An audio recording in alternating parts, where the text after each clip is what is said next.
I used to think I knew what happiness looked like. It was there in the morning coffee Clara would bring me before my courier runs, steam rising from the mug as she'd kiss my cheek. It was in the way she'd text me random jokes during the day, making me smile between deliveries. 15 years of marriage, and I still got that warm feeling seeing her car in our driveway when I got home. But happiness is funny that way. You think you've got it all figured out until life decides to show you what's really been happening behind the scenes. Looking back now, I should have noticed how things started changing last summer.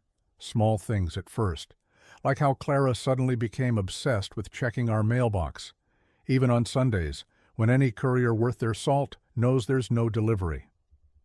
"Just expecting some important letters," she'd say with that smile I used to trust completely. After 20 years of working for the Postal Service, you'd think I'd know better. Mail doesn't magically appear on weekends, and important documents don't come in tiny, folded notes. I remember that Saturday morning perfectly.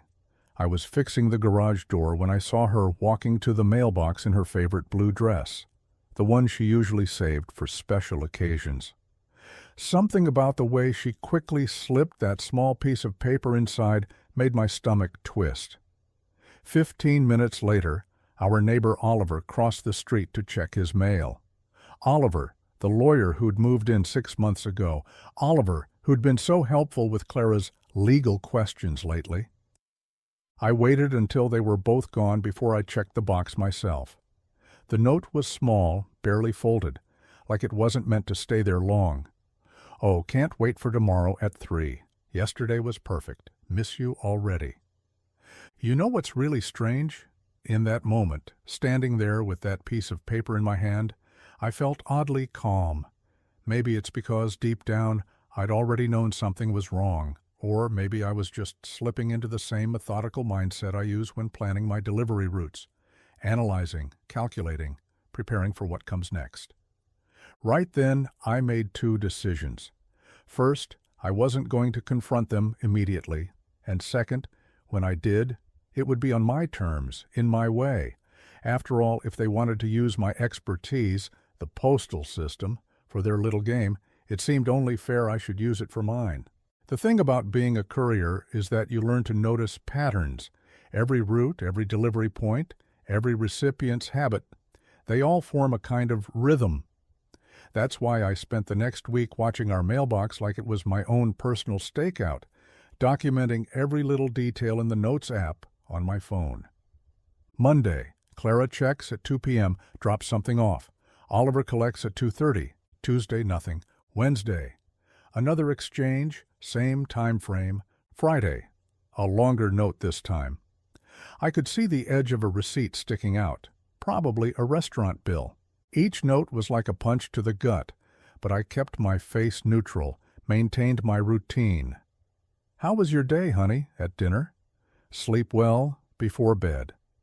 I even managed to crack a few jokes about work, all while my mind was busy piecing together their little postal service romance. The following Monday, I decided to up my game. I borrowed a micro camera from my buddy Steve at work, the kind we sometimes use to document damaged packages. Perfectly legal, especially on your own property. I mounted it discreetly under our porch light, perfect angle to catch the mailbox action. That's when things got really interesting. The camera caught their whole routine, the subtle glances, the practiced timing. Clara would approach casually, pretending to check for mail while slipping in her notes. Oliver had his own performance, always carrying random papers, looking every bit the busy lawyer, just happening to check his mail. But the kicker? They never actually spoke during these exchanges. Not a word. Just those knowing looks, those secret smiles. It was like watching a silent movie about the destruction of my marriage, frame by frame. The rational part of my brain kept saying I should just confront them, get it over with. But there was another part. The part that remembers every wrongly delivered package, every misrouted letter I've ever had to fix, that wanted to see just how deep this delivery route to hell went. So I kept watching, kept documenting, and with each new note, each secret exchange, my plan grew more detailed. Because if there's one thing I've learned in my years of delivery work, timing isn't just everything, it's the only thing. After 2 weeks of surveillance, I had enough footage to make a documentary about infidelity via Mailbox. But watching wasn't enough anymore. I needed to know what was in those notes. So I did something I'd never done in 20 years of postal work. I intercepted a message. I waited until Clara was in the shower one morning, then slipped out to check the box. Sure enough, there it was. Today's little love letter. My hands were shaking as I carefully opened it. Something about this feeling worse than watching the video footage. This was real, tangible evidence of betrayal in my hands. Oh, last night was incredible. The way you touched me in the restaurant bathroom, I can't stop thinking about it. Same time next week, can't wait that long. You know where to leave your answer. See double quote. I've been hit by cars twice during my courier routes. Once, a drunk driver sideswiped my truck. But nothing. Felt like that sucker punch to the gut. The restaurant bathroom, last night. While I was at my brother's house helping him move furniture, I made 3 perfect copies of the note before returning the original, exactly as I'd found it. Professional habit, I guess. Always document everything. Then I sat in my truck for an hour, engine off, just breathing. Remembering last night when she came home, kissed my cheek, told me she'd had a quiet dinner with her sister. That evening, I watched her cooking dinner, humming some happy little tune. She made my favorite, meatloaf with extra bacon on top.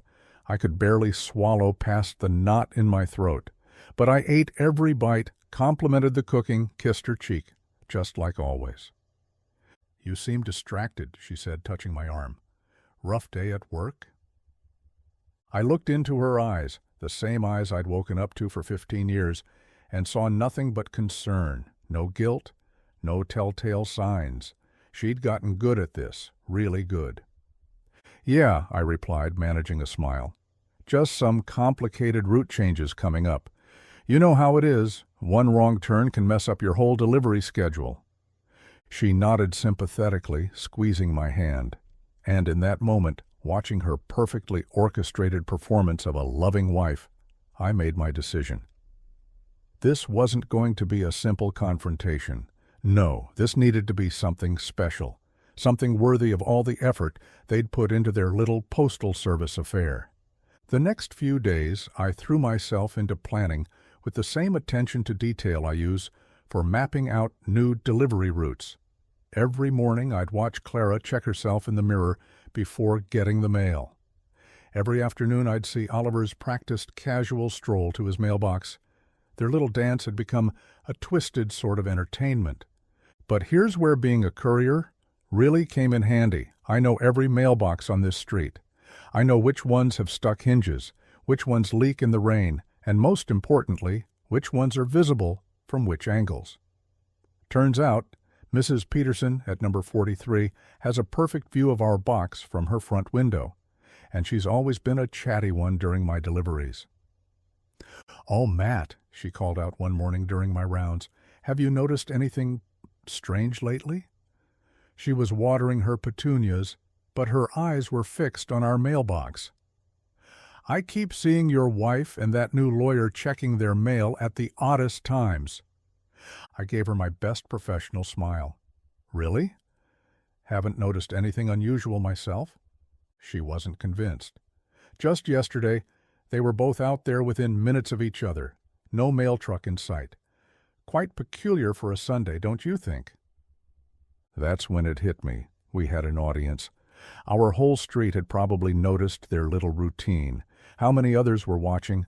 How many whispered about it over their fences? The thought of being the neighborhood's oblivious joke made my blood boil. That night, I started making calls, first to my brother, then to Clara's sister, then to our closest friends. "Big surprise anniversary party," I told them. "Yes, I know it's not for months, but I want to make it special. Clear your schedules for next Saturday?" Each call felt like another piece clicking into place. Every "yes, we'll be there" was another witness secured. Meanwhile, Clara kept leaving her little notes, and I kept making copies. Building evidence. Building towards something that would make their private little postal service romance very, very public. Some might call it cruel, planning such a public reveal. But when you've spent 20 years making sure things get delivered to exactly the right place at exactly the right time, you develop a certain appreciation for precision. And this delivery? This was going to be my masterpiece. Planning revenge is a lot like planning a complex delivery route. You need backup plans for your backup plans. That's why I spent the next few days setting up what I like to call my special delivery. First stop, the print shop downtown, where I had all those copied notes professionally scanned and enlarged. Karen, the shop owner, raised an eyebrow at the content, but didn't say a word. Professional courtesy, I guess. These need to be perfect, I told her, watching as she adjusted the contrast. Every detail needs to be crystal clear. Trust me, she said, her eyes flickering over the intimate messages. Everyone will be able to read these just fine. While the prints were being made, I kept up my surveillance. Clara was getting bolder with her notes, more detailed. Each new message was like a knife, twisting deeper, but I forced myself to read every single one. Had to know what I was working with, right? Then came the tricky part, the guest list. I started with our closest friends, the ones who'd been at our wedding. Added Clara's sister Amy, who always bragged about her perfect marriage counseling practice. My brother Tom, who'd helped me move into this house 15 years ago. Clara's parents, who'd always treated me like a son. Oliver's wife Jessica, who'd recently started a book club with Clara. Funny how these things work out. A surprise anniversary party? Amy squealed over the phone. That's so romantic. Clara's always saying how thoughtful you are. I had to hold the phone away for a moment, fighting back a laugh that probably wouldn't have sounded quite right. Yeah, well, she deserves something special, something memorable. Each invitation accepted was another piece in place. I even went the extra mile, asking everyone to arrive early to help set up. Clara would expect nothing less from her thoughtful husband. The real masterpiece, though, was what I planned for the mailbox. See, in my line of work, timing is everything. You need to know exactly when to make your move. So I studied their pattern like it was a new delivery route. Clara always left her notes between 2 o'clock and 2:15. Oliver collected them between 2:30 and 2:45. Never failed. I prepared my own special note, copying Clara's handwriting. You'd be surprised how easy it is after studying someone's writing for 20 years. Oh, need to see you. Everyone's coming over Saturday at 3 for drinks. Join us? Can't wait to see that look in your eyes again. See double quote. The beauty of it. Clara actually was planning drinks that Saturday, her usual monthly book club meeting. She just didn't know I'd turned it into something bigger, much bigger. I watched Oliver take the bait through my camera feed. Saw him read the note, that familiar smirk crossing his face. Watched him tuck it into his pocket, probably already imagining another secret encounter, if he only knew what kind of encounter he was really in for. Meanwhile, Clara kept up her routine, completely unaware that her private postal service was about to make its last delivery. She'd been extra affectionate lately, probably feeling guilty. Making my favorite meals, asking about my day, suggesting we plan a vacation. I played along, the devoted husband, all while my printer kept quietly churning out copies of their love notes. "Everything okay?" she asked one night, catching me staring at her across the dinner table. "You seem different lately." I smiled, reaching for her hand. "Just thinking about Saturday," I said. "I have a feeling it's going to be a day to remember." She squeezed my hand back, and I wondered if she could feel how cold mine was. "You're sweet," she said, "but it's just book club." "Oh," I replied, "I think it might be a bit more than that." The morning before the party, I woke up early and watched Clara sleeping. 15 years of marriage compressed into that single moment. The familiar curve of her cheek, the slight flutter of her eyelashes, the wedding ring still perfectly in place on her finger. It was like looking at a photograph of something that no longer exists. I went through my morning routine on autopilot: coffee, shower, uniform. But instead of heading out for my regular route, I'd taken the day off. First time in 5 years, I'd called in sick. My supervisor didn't even question it. "You've got enough sick days stored up to take a month off, Matt." The next few hours were all about preparation. I set up the display boards in the garage, each one ready to hold an enlarged copy of their notes. Chronological order, because details matter.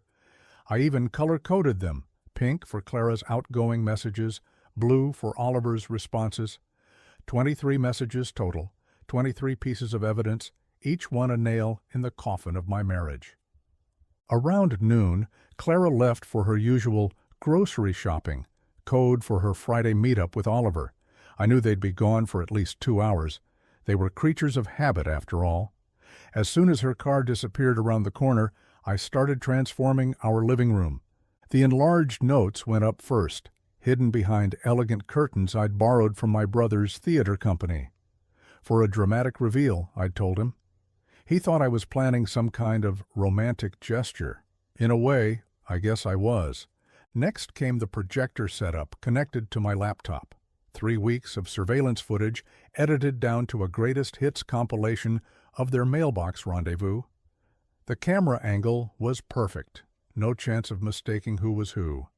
I tested the video 3 times, making sure the timing was perfect. "Hey, honey!" Clara's voice startled me as she returned. I'd lost track of time, but luckily everything was hidden. "Need help setting up for tomorrow?" "All under control," I smiled, kissing her cheek. "Just some drinks with friends, right?" "Nothing fancy." She looked around the room suspiciously. "What's with the curtains?" "Thought they'd class up the place a bit. You're always saying we should entertain more." That evening, Clara was extra attentive, made my favorite lasagna, opened a bottle of wine. "You seem tense," she said, massaging my shoulders. "Everything okay?" I leaned back into her touch, wondering if she was thinking about Oliver's hands on her body. "Just want tomorrow to be perfect," I replied, taking another sip of wine. "By the way, did you invite Oliver and Jessica? Would be rude not to include our neighbors?" "Oh," she hesitated for just a fraction of a second. "I mentioned it to Jessica at book club. She said they'll try to make it." "Great," I said, standing up to clear the plates. "The more the merrier." Later, lying in bed, Clara curled up against me like she always did. Her breathing settled into its familiar rhythm, but I stayed wide awake, staring at the ceiling. In less than 24 hours, this familiar routine would be nothing but a memory. Just before dawn, I slipped out of bed and checked my phone. The confirmations had been rolling in all week. "We'll be there." "Wouldn't miss it." "Looking forward to the surprise." Even Oliver had texted, "Count us in." "Jessica's excited." I smiled in the dark. Oh, there would definitely be a surprise. And I had a feeling Jessica wasn't going to be the only one excited about it. Saturday morning arrived with the weight of inevitability. I watched the sunrise from our kitchen window, drinking coffee from the world's best husband mug Clara had given me last Christmas. Funny how life works out sometimes. The first guests would arrive in 6 hours, 6 hours of pretending everything was normal, 6 hours of watching Clara flutter around the house, setting out snacks, arranging flowers, completely unaware that she was decorating the stage for her own undoing. "Matt, honey, could you run to the store? We're low on ice," she called from the kitchen. I caught her checking her phone for the 3rd time in 10 minutes. "Sure thing. Need anything else?" She shook her head, not looking up from her phone, probably texting Oliver, coordinating their stories. I'd seen their latest notes. They'd agreed to act like casual acquaintances at these gatherings, keep their distance, play it cool. At the store, I ran into Jessica, Oliver's wife. The universe has a sick sense of humor sometimes. "Matt, all ready for today?" She was loading up on wine, 3 bottles of red. Almost, I smiled, hefting bags of ice. Looking forward to seeing everyone. Oliver's been acting weird about it, she confided, leaning in. Usually hates these neighborhood get-togethers, but today he actually picked out a nice shirt. Wanted to leave work early. I nodded, maintaining my poker face. Well, you know what they say. Good neighbors make good friends. Back home, Clara was in full hostess mode. She'd changed outfits twice already, finally settling on a blue dress. The same one she'd worn the day I first discovered their mailbox routine. The symmetry was almost poetic. "You seem nervous," she said, watching me check the curtains hiding the display boards for the 10th time. "Want everything to be perfect," I replied, and for once today, I wasn't lying. The doorbell rang at 2:30, right on schedule. My brother Tom, always early to everything. "Got here as soon as I could," he whispered, helping me with final preparations. He'd brought the extra chairs I'd asked for. We'd need seating for quite a show. More guests started arriving. Amy, Clara's sister, bringing her famous appetizers. Clara's parents. Her mom already tearing up about how romantic this surprise party was. Friends from the neighborhood, co-workers, all arriving early as requested. Each new arrival made Clara more nervous. This was way too many people for her planned casual drinks. "Matt, what's going on?" She pulled me aside, her voice tense. I thought this was just going to be a small thing. "Don't worry," I squeezed her hand. "Everything's going exactly as planned." I saw her glancing at the curtained walls, the laptop setup, the unusually arranged seating. Confusion clouded her features. This wasn't her book club meeting anymore. This was something else entirely. At 2:55, right on cue, Oliver and Jessica arrived. I watched Clara's face as they walked in, the micro-expression of panic quickly masked by a hostess smile. Oliver was wearing that nice shirt Jessica had mentioned, looking every bit the successful lawyer next door. If I hadn't spent weeks studying their secret choreography, I might have believed their casual hellos, their careful distance. "Everyone's here," I announced, checking my watch. Perfect timing. Clara touched my arm. "Matt, seriously, what's all this about?" I looked into her eyes, those same eyes I'd trusted for 15 years, and felt strangely calm, like the moment before a major delivery when all the planning is done and all that's left is execution. "Well, honey," I said, loud enough for everyone to hear, "I thought it was time we shared some interesting correspondence with our friends and family." The room hummed with anticipation as I stepped forward, remote control in hand. Clara stood frozen, her wine glass halfway to her lips.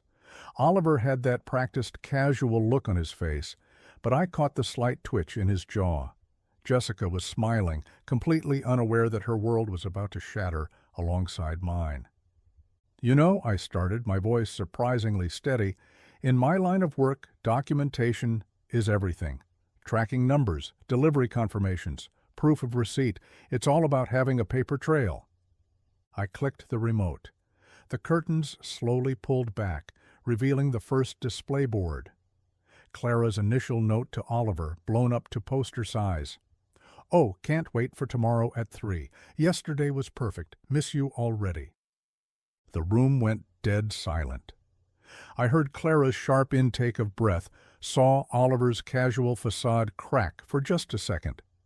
Jessica leaned forward, squinting at the familiar handwriting. "At first I thought I was imagining things," I continued, pacing slowly across the room.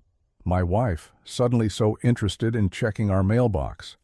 Our helpful neighbor, always getting his mail at just the right time. It seemed crazy, right?" Click. Another curtain pulled back.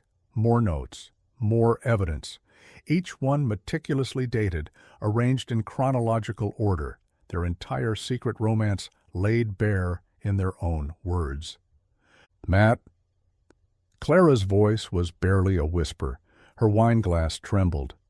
"Oh, we're just getting started, honey." I turned to our audience. "You see, these lovely notes were just the beginning. Being a courier taught me the importance of visual confirmation." I pressed play on the laptop. The projector flickered to life, displaying my surveillance footage on the wall. Clara approaching the mailbox in her blue dress. Oliver retrieving the notes. Their careful timing, their secret glances, their entire choreographed routine played out in high definition. 3 weeks of footage, I announced to the stunned room. Same time, same place, same dance. They thought they were so clever, using the postal service for their little romance. But here's the thing about delivery routes. They're predictable, trackable, documentable. Jessica stood up abruptly, her face ash-white. Clara's sister, Amy, had her hand over her mouth. Clara's mother was crying silently. The room felt like it was charged with electricity. "Oliver!" Jessica's voice cracked. "What is this?" Oliver finally dropped his casual act, sitting up straight, lawyer mode engaged. "Jessica, I can explain." "Explain what?" I cut in. "The restaurant bathroom encounters? The afternoon meetings? The carefully coordinated mailbox drops? Don't worry, I made copies of everything. There are enough notes here for everyone to take one home as a souvenir." I started pulling out stacks of copied notes, holding them up like a dealer at a poker table. Anyone want to hear about their Valentine's Day rendezvous? Or maybe the time they had a quickie in Oliver's office while Jessica was at her yoga class? "Stop it." Clara suddenly found her voice. "Just stop it." I turned to her, feeling oddly calm. "Stop what, Clara?" "Delivering the truth.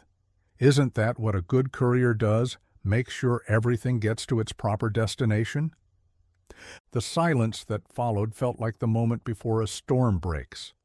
Clara stood up, her chair scraping against the hardwood floor with an ugly screech. Her perfect hostess mask had cracked completely, revealing something raw and desperate underneath.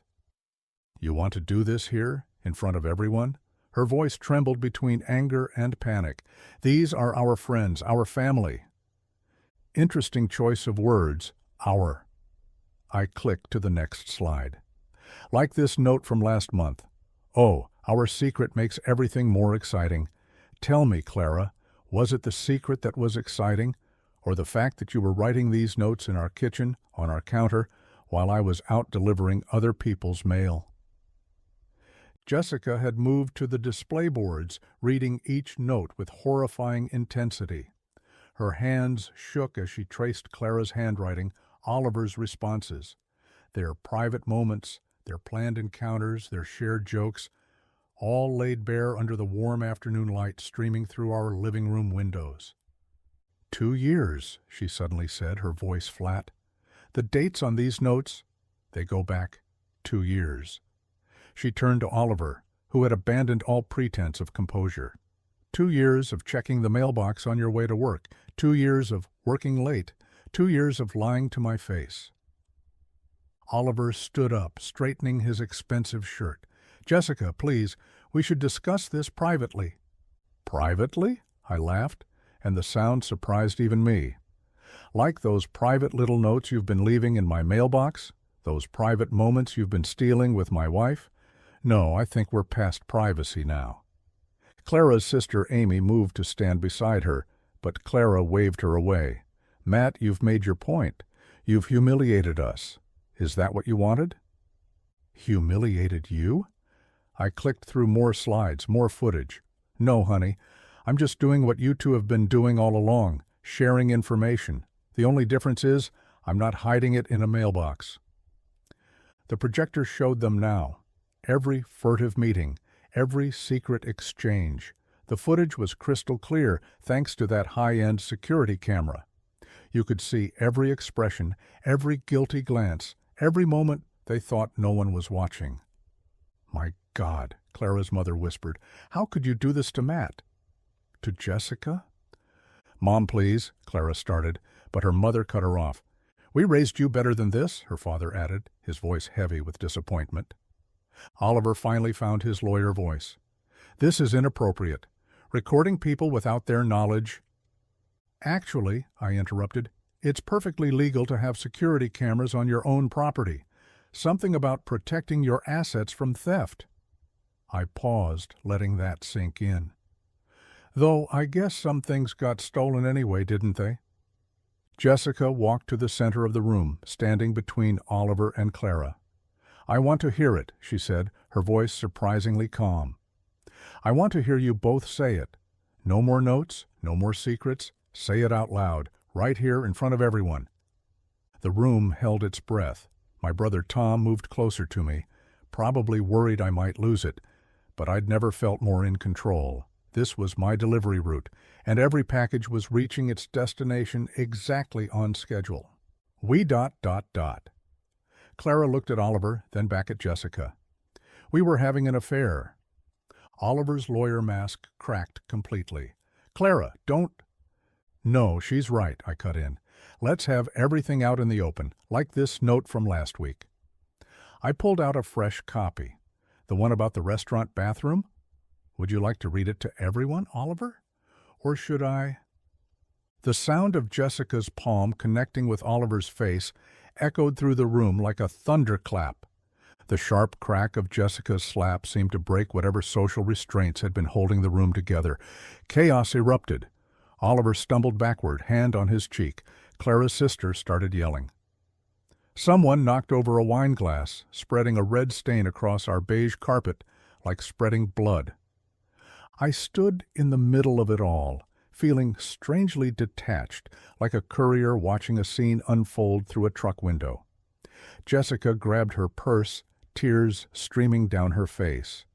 2 years, she choked out. 2 years of book clubs and neighborhood barbecues. You both sat at my dinner table. You helped me pick out curtains, Clara. Curtains for the house where you were sleeping with my husband.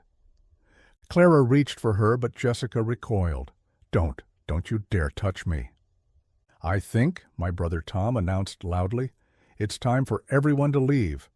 He started ushering people toward the door, but I held up my hand. Not quite yet, I turned to Clara. There's one more delivery to make.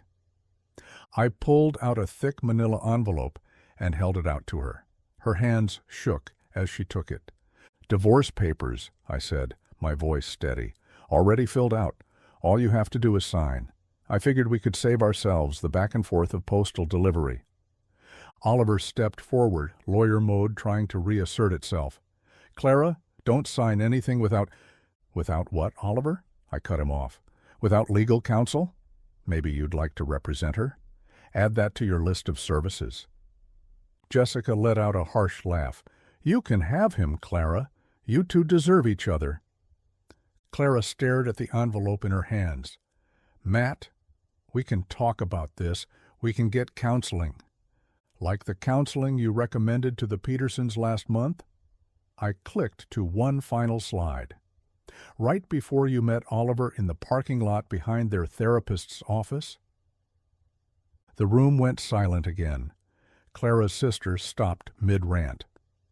Mrs. Peterson, who'd been quietly crying in the corner, stood up and left without a word. I've spent 20 years making sure things get delivered to the right place at the right time, I said, looking around the room.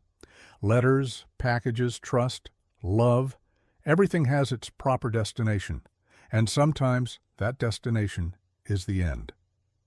I walked to the front door and held it open. Show's over, folks. Thanks for coming to our last party. People filed out quietly, avoiding eye contact. Clara's parents hugged me awkwardly, her mother whispering, "I'm so sorry," through her tears. Jessica left without looking at anyone, her heels clicking sharply against the sidewalk. Oliver followed her, calling her name, his perfect lawyer composure completely shattered.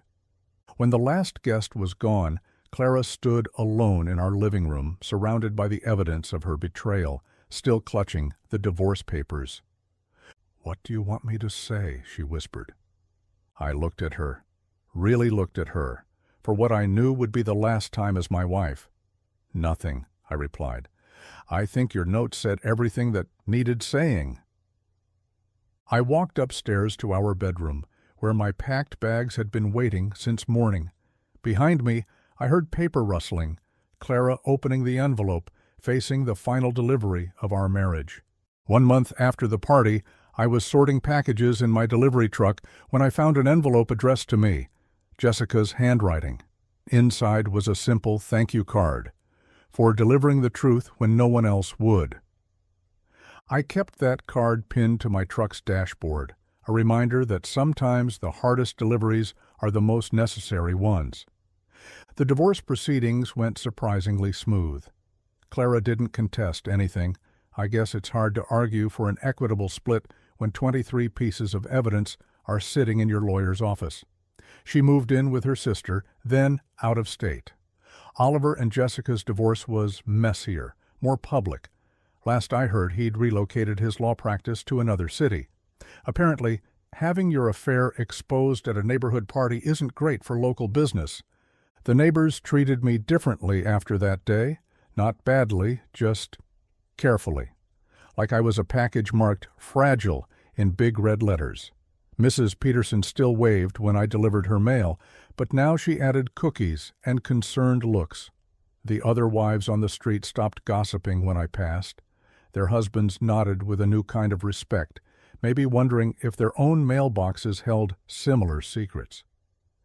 I kept the house, part of the settlement. At first, every room felt haunted by memories. The kitchen where Clara used to write her notes, the living room where everything fell apart. I found myself avoiding the mailbox, letting bills pile up inside, until my brother Tom came over and found them collecting dust. "You can't let a mailbox beat you," he said, sorting through the overdue notices. "You're a courier, for Christ's sake." He was right. The next day I replaced the old mailbox with a new one. Simple black metal, no frills. Professional. I installed a small plaque on the side. M. Reynolds, no personal correspondence. The neighbors probably thought I was losing it, but it made me feel better. Work became my therapy. I threw myself into my roots, memorizing new addresses, optimizing delivery schedules. My supervisor noticed. "Best accuracy rates in the district," he said, offering me a promotion to route manager. I took it. Seemed fitting. After all, I'd become an expert at tracking people's movements. 6 months after the party, Jessica invited me for coffee. She looked better, lighter somehow. We sat in a cafe far from our old neighborhood and talked about healing. "Do you regret it?" she asked. "The way you did it, I mean, in front of everyone." I thought about it, stirring my coffee. "No," I finally said. "Private betrayals deserve public consequences." She nodded, understanding. We'd both learned that shame can't survive in sunlight. The hardest part wasn't the loneliness. I'd expected that. It was dealing with the well-meaning attempts at matchmaking. Clara's sister Amy, of all people, tried to set me up with a divorce lawyer friend.